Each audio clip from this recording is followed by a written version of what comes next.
RCs.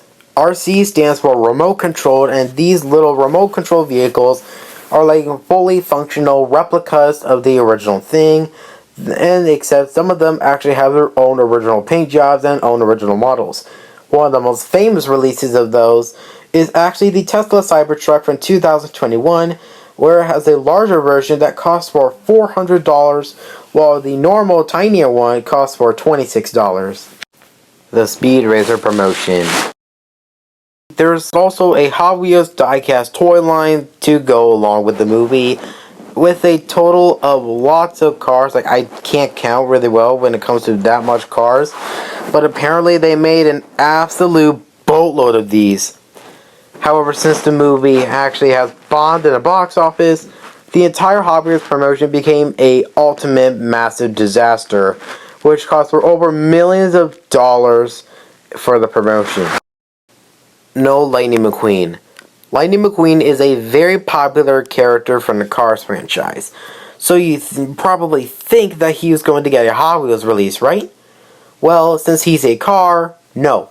Instead, in 2006, for the promotion of Cars 1, they decided to release a die-cast line for it, and they thought it was not going to continue until they actually proved it wrong in 2007, when they finally actually decided to actually keep the line going, and it's still going strong to this day.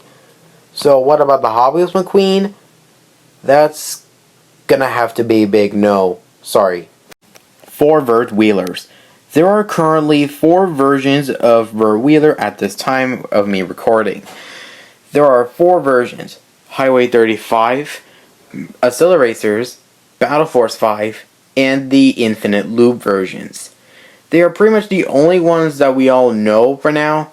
We have to see if there's going to be a 5th version of him soon, or he might end up being a retired Hot Wheels character.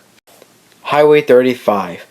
On the subject of Hot Wheels Highway 35, pretty much this is a movie released in 2003.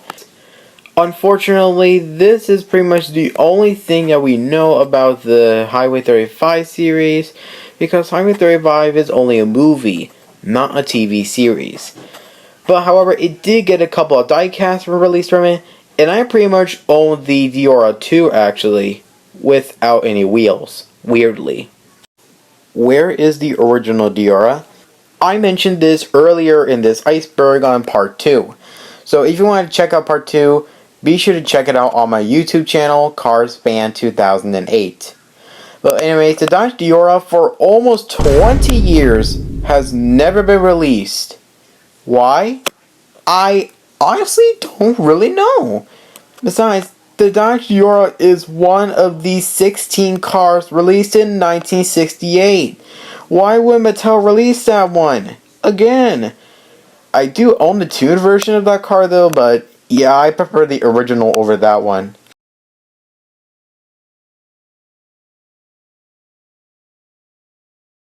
Second Wind.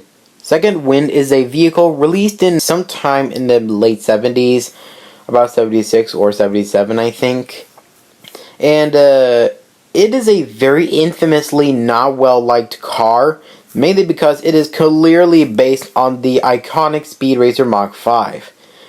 However, they did release this twice, as in 1997 it got a re-release, but unfortunately never got released again, and probably never will.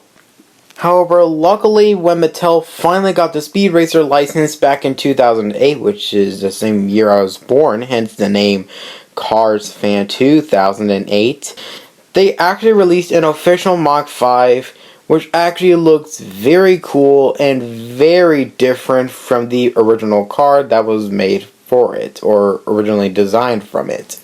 Super Bat Twin Mill. I decided to call this the Super Bat Twin Mill than the Batman vs. Superman Twin Mill, mainly because it will be pretty tricky for me to say it too fast.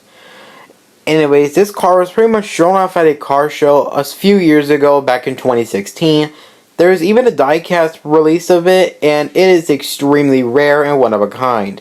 And plus, one of the most unique features of this vehicle is that pretty much is the only twin mill in the entire Hot Wheels line to actually have a spoiler. Yes, there is a real spoiler on the car. That's really cool looking.